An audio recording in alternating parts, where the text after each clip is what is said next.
Hi friends. ನಿನ್ನೆ ಹಬ್ಬ ಇದ್ದಿದ್ದಕ್ಕೆ trade ಮಾಡೋಕ್ಕಾಗಲಿಲ್ಲ. ಸೊ ಇವತ್ತು ಸ್ವಲ್ಪ ಬೆಳಗ್ಗೆ 11 ಗಂಟೆಯಿಂದ ನೋಡ್ತಾಯಿದ್ದೆ ಮಾರ್ಕೆಟ್ ಕ್ಯಾಂಡಲ್ಸ್ ಎಲ್ಲ ನೋಡ್ತಾಯಿದ್ದೆ, ಚಾರ್ಟ್ ಎಲ್ಲ. ಸೊ 11:17ಕ್ಕೆ ಒಂದು ಸ್ಕ್ಯಾಲ್ಪಿಂಗ್ ಅವಕಾಶ ಸಿಕ್ತು. ಪುಟ್ ಬೈ ಮಾಡಿದ್ದೆ.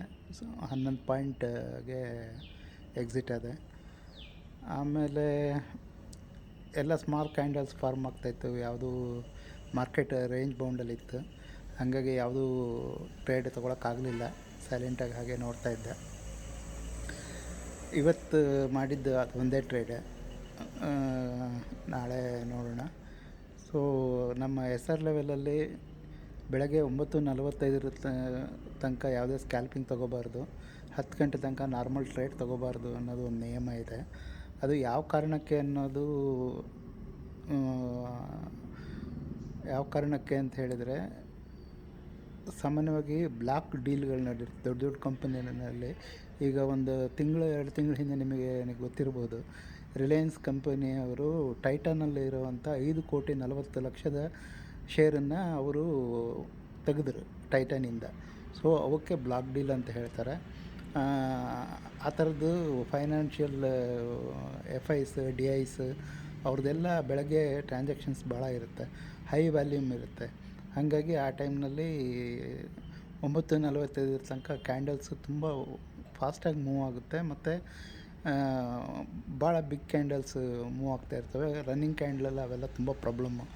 ನಮ್ಮ SR ಲೆವೆಲಲ್ಲಿ ಏನಂತ ಹೇಳಿದರೆ, ಸ್ಕ್ಯಾಲ್ಪಿಂಗಿಗೆ ನಾವು 8 ಪಾಯಿಂಟ್ ನಾವು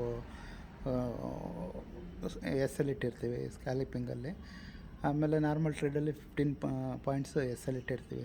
ಸೊ ಆ ಟೈಮ್ನಲ್ಲಿ ಭಾಳ ಬೇಗ ಅದು ಫ್ರ್ಯಾಕ್ಷನ್ ಆಫ್ ಸೆಕೆಂಡಲ್ಲಿ ಅದು ಹಿಟ್ಟಾಗತ್ತೆ. ಹಾಗಾಗಿಬಿಟ್ಟು ಆ ಟೈಮಲ್ಲಿ ಯಾರು ಕೂಡ ಅದನ್ನು ಮಾಡಬಾರ್ದು ಅನ್ನೋದು ಒಂದು ರ್ಯಾಷನಲ್ ಬಿಹೈಂಡ್ ಅವ್ರು ಹೇಳೋದು. ಆ ಥರ ಹೇಳ್ತಾರೆ. ಎರಡನೇದು ಅಂತ ಹೇಳಿದರೆ, ಯಾರು ಫುಲ್ ಟೈಮ್ ಟ್ರೇಡರ್ಸ್ ಇದ್ದಾರೆ ಅವರು ಒಂದು ಹೆಲ್ತ್ ಇನ್ಶೂರೆನ್ಸ್ ತೊಗೊಳ್ಳೋದು ಒಳ್ಳೆಯದು ಅನ್ನೋದು ನನ್ನ ಭಾವನೆ. ಹೆಲ್ತ್ ಇನ್ಶೂರೆನ್ಸ್ಗಿಂತ ಹೆಲ್ತ್ ಬಗ್ಗೆ ಒಂದು ಸ್ವಲ್ಪ ಕಾಷಿಯಸ್ ಆಗಿದ್ದರೆ ಒಳ್ಳೆಯದು. ಯಾಕಂತ ಹೇಳಿದರೆ, 9 ಗಂಟೆಯಿಂದ ನೀವು 3:30 ತನಕ ಅಂತ ಹೇಳಿದರೆ, ಸೊ ಫಿಸಿಕಲ್ ಆ್ಯಕ್ಟಿವಿಟೀಸ್ ಕಡಿಮೆ ಇರುತ್ತೆ. ಆಮೇಲೆ ಸ್ಕ್ರೀನಿಂಗ್ ಟೈಮ್ ಜಾಸ್ತಿ ಇರುತ್ತೆ. ಹಾಗಾಗಿ ನನ್ನ ಒಂದು ಸಲಹೆ ಅಂತ ಹೇಳಿದರೆ, ಸಾಧ್ಯವಾದಷ್ಟು ಯಾರು ಫುಲ್ ಟೈಮ್ ಟ್ರೇಡರ್ಸ್ ಇದ್ದಾರೋ ಅವರು physical health and mental health ಎರಡನ್ನೂ ಚೆನ್ನಾಗಿ ಕಾಪಾಡ್ಕೊಂಡಿರ್ಬೇಕು.